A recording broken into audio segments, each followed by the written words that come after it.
फसलों में प्याज का स्थान कुछ खास है। प्याज का वैज्ञानिक नाम एलियम सेपा है। ये इमरालिडेसी कुल का एक सम्माननीय सदस्य है। रोजमर्रा खानपान में एक सशक्त भूमिका निभाने वाला प्याज की खेती हर जलवायु में की जा सकती है। बस जरा सावधानी और सजगता से काम लिया जाए तो प्याज का अतुल उत्पादन संभव है। हाँ, अगर इसके लिए आदर्श जलवायु और वातावरण की बात करें तो समशीतोष्ण जलवायु यानी न ज्यादा गर्म और न ही ज्यादा सर्द वातावरण ही प्याज की फसल के लिए सर्वोत्तम होता है। इस मान से हमारे छत्तीसगढ़ के जलवायु को प्याज के उत्पादन के लिए अनुकूल माना जा सकता है।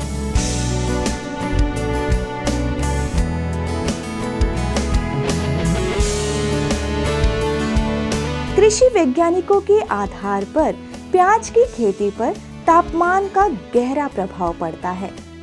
अच्छी वृद्धि के लिए 20 से 27 सेंटीग्रेड तक का तापमान कंद में अच्छी बढ़त लाता है और फल पकते समय का तापमान अगर 30 से 35 सेंटीग्रेड मिल जाए तो और भी बेहतर होता है।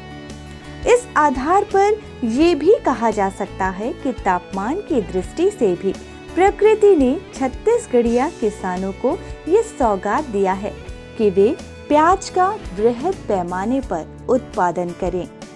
प्याज की सफल खेती के लिए 5.8 से 6.5 के बीच के पीएच मान वाली जीवांश युक्त हल्की दोमट या बलुई दोमट भूमि को श्रेष्ठ माना जाता है। ये बात भी हमारे लिए हर्षवर्धक है क्योंकि हमारी मिट्टी इस कसौटी पर भी खरी उतरती है। प्याज उत्पादन की दृष्टि से हमारा भारत समूचे विश्व में दूसरे स्थान पर है।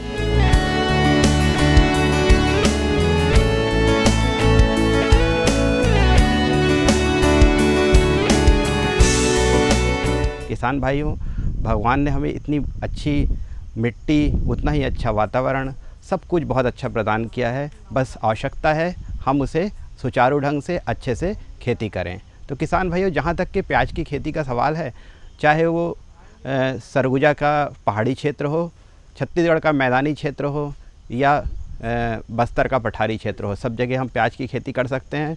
जहाँ तक मिट्टी का सवाल है, जो भी कंदी फसलें होती हैं किसान भाइयों, उसमें हमें जहाँ तक हो सके भुरभुरी मिट्टी में करें तो ज़्यादा अच्छी उपज की संभावना रहती है। और इसके साथ साथ जहाँ तक मौसम का सवाल है किसान भाई, हम बड़े ही खुशकिस्मत हैं कि हमारे यहाँ सभी मौसम में, चाहे वो खरीफ का मौसम हो, रबी का मौसम हो या फिर ग्रीष्म हो, हर मौसम में हम प्याज की खेती कर सकते हैं। हाँ, जैसे कि आप लोग सुन रहे हैं खरीफ के मौसम में भी हम प्याज की खेती अब कर सकते हैं उन्नत तरीक़ों को अपनाकर। तो किसान भाइयों, हमारे प्रदेश में बहुत अच्छे से प्याज की खेती हो सकती है और आप लोग इसको बहुत अच्छे से करने का प्रयास करें।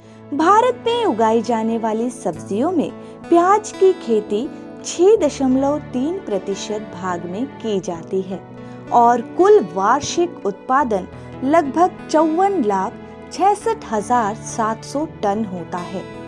यानी भारत में प्याज का औसत उत्पादन लगभग 11.4 टन प्रति हेक्टेयर होता है। एक प्याज हजारों तरीके से उपयोगी होता है। प्याज एशियाई देशों की लगभग हर सब्जी के मूल में होता है। किसी भी व्यंजन में प्याज की उपस्थिति एक तरह से उस व्यंजन के स्वादिष्ट होने की एक पहली गारंटी मानी जा सकती है।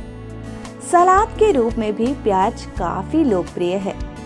प्याज बहुत सी बीमारियों को दूर करने में भी कारगर साबित होता है, खासकर लू, कान का दर्द, नक्सीर, बवासीर, गठिया और गुर्दे की बीमारियों से बचाव और निवारण में प्याज बहुत ही अहम भूमिका निभाता है। Vitamin A, vitamin B1, vitamin C, phosphorus, protein, carbohydrate, calcium और लोहे से भरपूर प्याज के रस का इस्तेमाल कई तरह की दवाइयों में भी होता है। प्याज के औषधि उपयोग का वर्णन हमारे प्राचीन आयुर्वेद के ग्रंथों में कई बार हुआ है।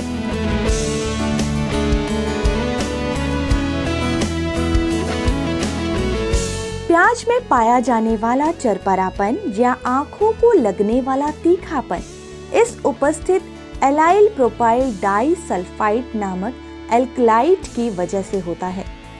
फसल विविधीकरण की चल रही नई हवा ने छत्तीसगढ़ के किसानों का ध्यान प्याज की तरफ भी किया है और कई जगहों पर इसका भरपूर उत्पादन भी हो रहा है।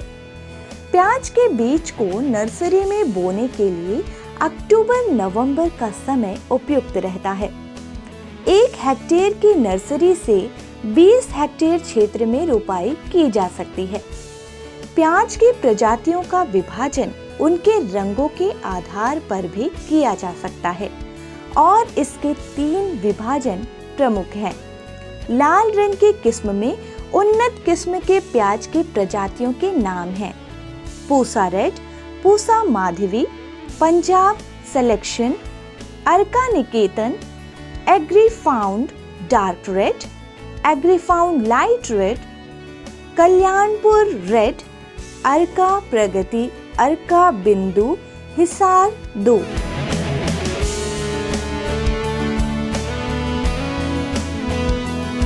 किसान भाइयों जानते हैं मिट्टी की तैयारी तो सबसे पहले आवश्यक है। अच्छी मिट्टी की तैयारी होगी तो फसल भी अच्छी होगी।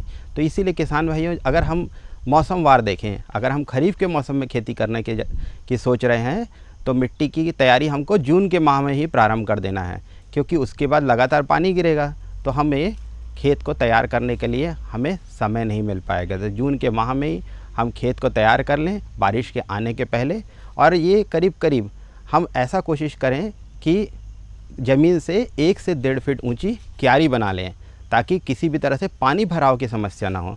अब बात रहती है किसान भाई अक्सर पूछते हैं कि कितनी लंबी क्यारी बनाएं, तो ये आपकी सुविधा के ऊपर निर्भर करता है। पानी का भराव ना रखे, करीब करीब 3 से 4 मीटर लंबी क्यारी बनाएं और बीच बीच में पानी के निकलने के लिए भी स्थान प्रदान कर दें। हमको पहले से ही खेत तैयार कर लेना है। जहाँ तक खेत तैयार करने की बात है तो पहले एक बार MB प्लाउ चला के, फिर उसके बाद रीज़र मोल्ड बोल्ड प्लाउ, फिर उसके बाद रोटावेटर चला के रीज़र चला लें और मेड़ बना लें। तो किसान भाइयों ये खरीफ की बात है। अगर इसी तरह से हमको रबी में प्याज की खेती करनी है तो उस समय भी खेत तैयार कर लें। हाँ, इस समय हमें अलग से बेड बनाने की आवश्यकता नहीं पड़ेगी, क्योंकि रबी के मौसम में किसान भाई जैसे जानते हैं हमारे प्रदेश में इतनी ज़्यादा वर्षा की या पूरे भारतवर्ष में अत्यधिक वर्षा की बात नहीं रहती है। तो इस समय हमें सामान्य प्लेन ज़मीन में हमको प्याज हम क्यारी बना के लगाएं।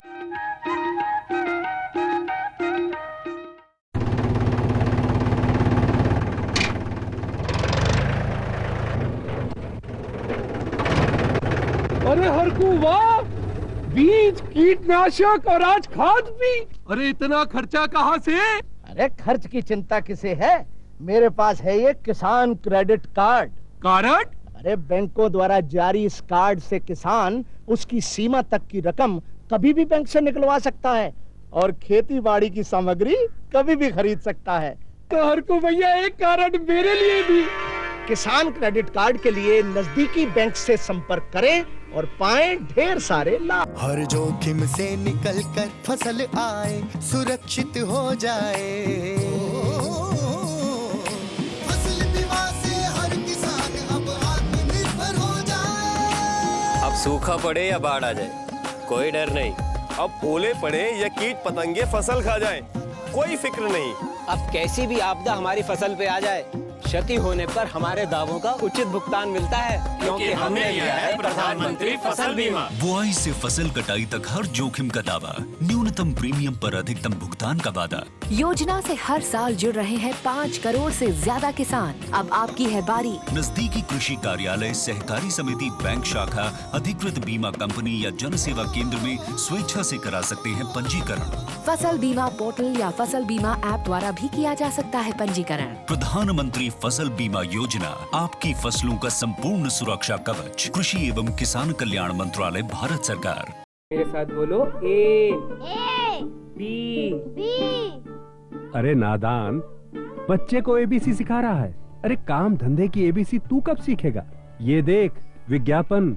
तेरे जैसे कृषि विज्ञान सीखे हुए युवाओं के लिए भारत सरकार के कृषि मंत्रालय ने एक योजना बनाई है, ACABC। ACABC? जी हाँ, ACABC यानी एग्री क्लिनिक्स और एग्री बिजनेस सेंटर। इसके तहत कृषि विज्ञान पढ़े युवाओं का चयन होने पर उन्हें मुफ्त ट्रेनिंग दी जाती है और हाँ, अपना कारोबार चलाने के लिए बैंक से लोन भी मिलता है। इसके साथ ही अगर युवा अपने इलाके के किसानों की खुशहाली के लिए उन्हें खेती बाड़ी व अपने कारोबार से जुड़ी लाभदायक जानकारी देते रहेंगे तो उन्हें लोन पर 36 से 44% तक की सब्सिडी भी मिलेगी। तब तो मैं जरूर सीखूंगा काम धंधे की ABC। शाबाश, चलो अपनाएं स्वरोजगार, खेती में हो विकास अपार। आप किसान भाइयों की खेती बाड़ी से जुड़ी हर समस्या का कृषि विशेषज्ञों द्वारा तुरंत समाधान। किसान कॉल सेंटर। आप भारत के किसी भी प्रदेश में रहते हो, कोई भी भाषा बोलते हो, आपकी समस्या चाहे फसल की बीमारी की हो, खाद की, पशुपालन की या कृषि से जुड़ी नई तकनीक की, अपनी समस्या का अपनी ही भाषा में समाधान पाने के लिए आप देश के किसी भी कोने से डायल करें 1551। विशेषज्ञ द्वारा आपको दी जाने वाली ये सलाह बिल्कुल निशुल्क है। ये सुविधा प्रातः 6 बजे से रात्रि 10 बजे तक निशुल्क उपलब्ध है। किसान कॉल सेंटर यानी 1551।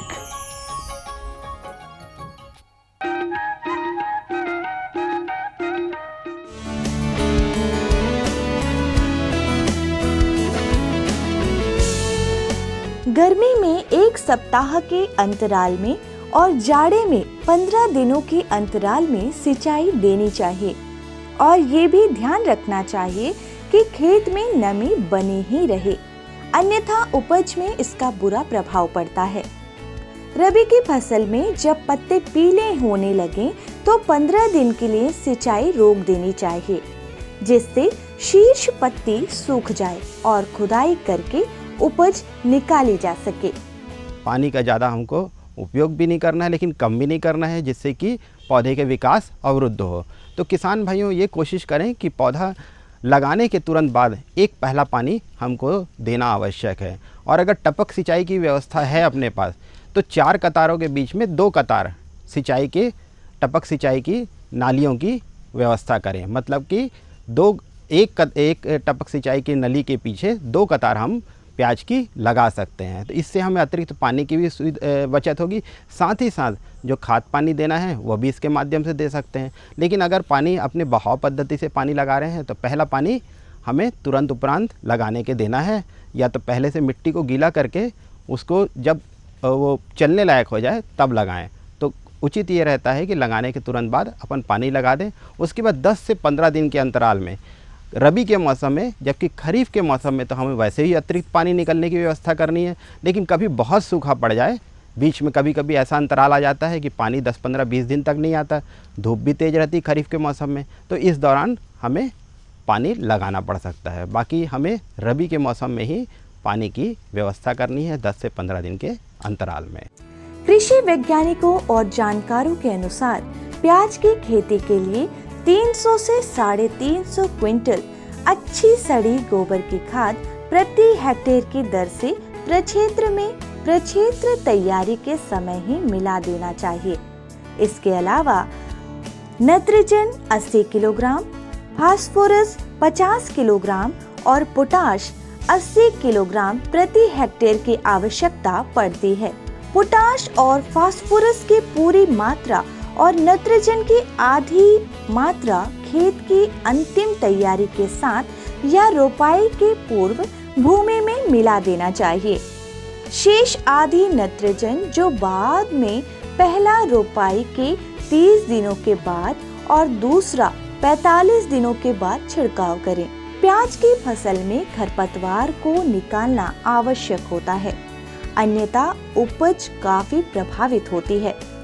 इसको नियंत्रित करने के लिए रोपाई के पूर्व 2 किलोग्राम बासालीन प्रति हेक्टेयर की दर से भूमि में छिड़काव कर मिला देना चाहिए और 45 दिनों के बाद एक निदाई करके खरपतवारों को नियंत्रित किया जाना चाहिए। चौड़ी पत्ती वाले खरपतवारों को नियंत्रित करने के लिए 2.5 किलोग्राम टेनोरॉन प्रति हेक्टेयर की दर से 800 लीटर पानी में मिलाकर रोपाई के 20 से 25 दिनों के बाद छिड़काव किया जाना अनुशंसित है। सबसे महत्वपूर्ण समस्या है खरपतवार की। खरपतवार की समस्या इसलिए भी महत्वपूर्ण हो जाती है क्योंकि खरपतवार नियंत्रण करने के लिए मज़दूरों की या कामगारों की ज़्यादा आवश्यकता पड़ती है। तो किसान भाई, अगर हम खरीफ के मौसम में खेती कर रहे हैं तो ये कर सकते हैं कि जो रासायनिक खरपतवार नाशक है जैसे पेंडिमेथिलीन है, ऑक्सीफ्लोरोफेन है, इसका प्रयोग कर सकते हैं करीब 1.25 लीटर प्रति हेक्टेयर की दर से या 0.2% घोल विलियन बना के स्प्रे करके। तो इसको लगाने के तुरंत उपरांत हमें ये खरपतवार नाशी को प्रयोग करना है और इससे करीब 30 से 40 दिन तक हमारे को खेत में निदा से नियंत्रण मिलता है। किसान भाइयों, साथ ही साथ एक चीज़ और ध्यान रखना है कि अगर हम 30 से 35 दिन के बाद इसमें गुड़ाई की प्रक्रिया करते हैं, इस गुड़ाई की प्रक्रिया करने से सामान्य तौर पे खरपतवार वैसे ही निकल जाते हैं और करीब करीब 60 दिन के बाद फसल इतनी बड़ी हो जाती है कि उसमें किसी भी तरह से खरपतवार का आक्रमण नहीं हो पाता है। किसान भाइयों, यह एक देखें कि हमेशा 30 से 40 दिन के अंतराल में 30 से 40 दिन के दौरान हमें गुड़ाई की प्रक्रिया कर लेनी है, क्योंकि इसको देरी करने से कई बार प्याज की जो कंदों की गुणवत्ता है उसमें गिरावट आती है। जैसे कि कंद दुबने हो जाते हैं या कंद की जो शेप है वो प्रॉपर नहीं रह पाता। इसीलिए कोशिश करें कि 30 से 40 दिन के अंदर ही गुड़ाई कर दें। और जो खाद की मात्रा थी करीब 75 किलो नत्रजन प्रति हेक्टेयर, 60 किलो फास्फोरस और 80 किलो पोटाश, ये करीब जो देना था, इसमें से जो नत्रजन की आधी मात्रा थी वो इसी गुड़ाई के दौरान हमें खेत में दे देना है। और इसकी गुड़ाई करने के बाद करीब 2 से 3 दिन के बाद हवा लग जाए खेत में, मिट्टी को फिर पानी लगा देना है। तो फिर खेत में जो हमारे पौधे हैं वो और लहलहा के बड़े हो जाएंगे और अच्छी उपज देंगे। प्याज की फसल में पाया जाने वाला बैंगनी धब्बा रोग सबसे प्रमुख रोग होता है। इस रोग में पत्तियों पर आरंभ में पीले से सफेद धसे हुए धब्बे बनते हैं, जिनके बीच का भाग बैंगनी रंग का होता है। ये रोग तीव्रता से बढ़ता है और पत्तियों से फैलकर बीज स्तंभों में पहुंच जाता है। इस रोग के कुप्रभाव से शल्क कंदों का विगलन हो जाता है और प्याज का भंडारण करना कठिन हो जाता है, क्योंकि इस दरमियान प्याज अत्यधिक मात्रा में गलने लगता है। ये रोग अल्टरनेरिया पोरेई नामक फफूंद से उत्पन्न होता है। ये रोग प्याज की रोपाई के लगभग 1 माह पश्चात ही दिखाई देने लगते हैं।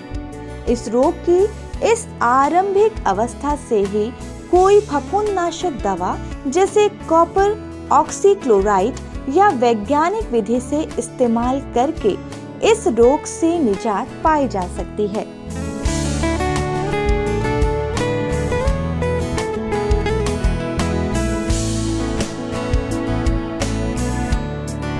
बैंगनी धब्बा रोग से बचने का एक और भी आसान मगर कारगर उपाय ये होता है कि पैदावार के लिए सहनशील किस्मों का ही चुनाव करना चाहिए, जैसे नासिक 53, एग्रीफाउंड लाइट रेड या अर्का कल्याण।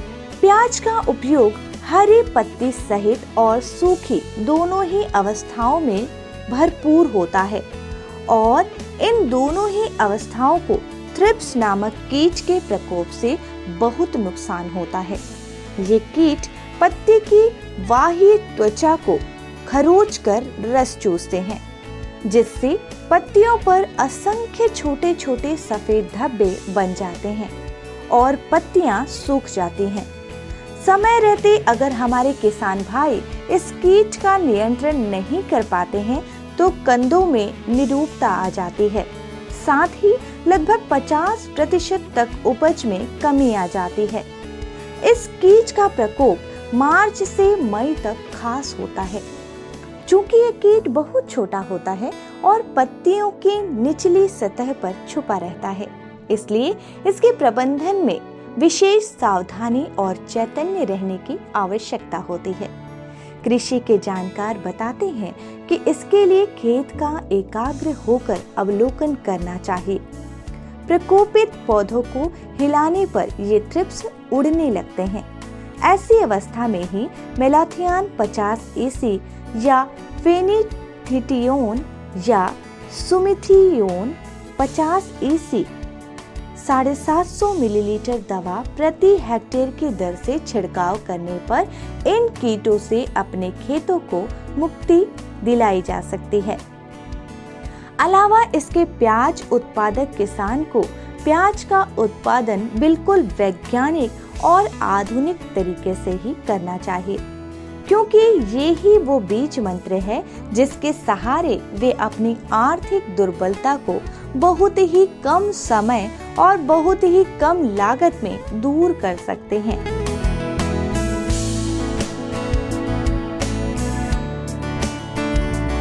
नई बातों को जानने के लिए किसानों को इस नए जगत में काफी हद तक जुड़ना ही पड़ेगा। समय समय पर उन्हें इस विधा के जानकारों से भी मदद और सलाह लेनी पड़ेगी, जिसके लिए वे किसी तरह का संकोच अपने मन में न रखें। कोई भी बात शेष नहीं रहनी चाहिए। वे उनसे तमाम बातें और अच्छी तरह से जान लें कि नर्सरी और रोपाई किस तरह से की जानी चाहिए, बुवाई और रोपाई का सही समय क्या होता है, प्याज के बीज का उत्पादन स्वयं ही किस तरह से करें, वगैरह वगैरह। छत्तीसगढ़ ही नहीं, भारत की हर बड़ी और छोटी प्याज की मंडी आपका और आपके उत्पाद का बेचैनी के साथ इंतजार कर रही है। आप बताएं, आपको किसका इंतजार है? क्या किसी शुभ घड़ी का? तो ये मानकर क्यों ना चला जाए कि वो शुभ घड़ी आज से ही है, अभी से है।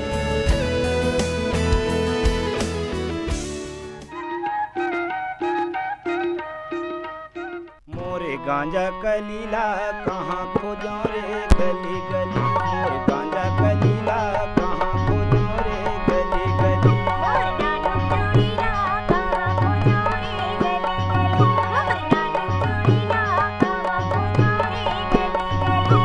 कहाँ खोजो रे गली गली, कहाँ खोजो रे गली गली, कहाँ खोजो रे गली गली। मोरे गांजा कलीला कहाँ खोजो रे गली गली, मोरे गांजा कलीला कहाँ खोजो रे गली गली।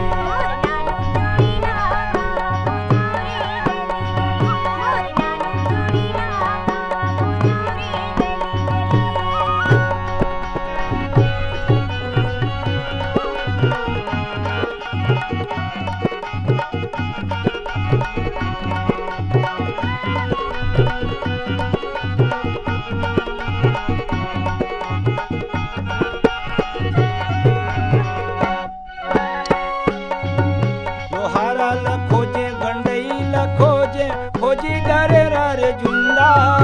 लोहारा ल खोजे गंडई ल खोजे खोजी डरे रे जुंदा। लोरमी ल खोजे मुंगेली ल खोजे, लोरमी ल खोजे मुंगेली ल खोजे खोजी डरे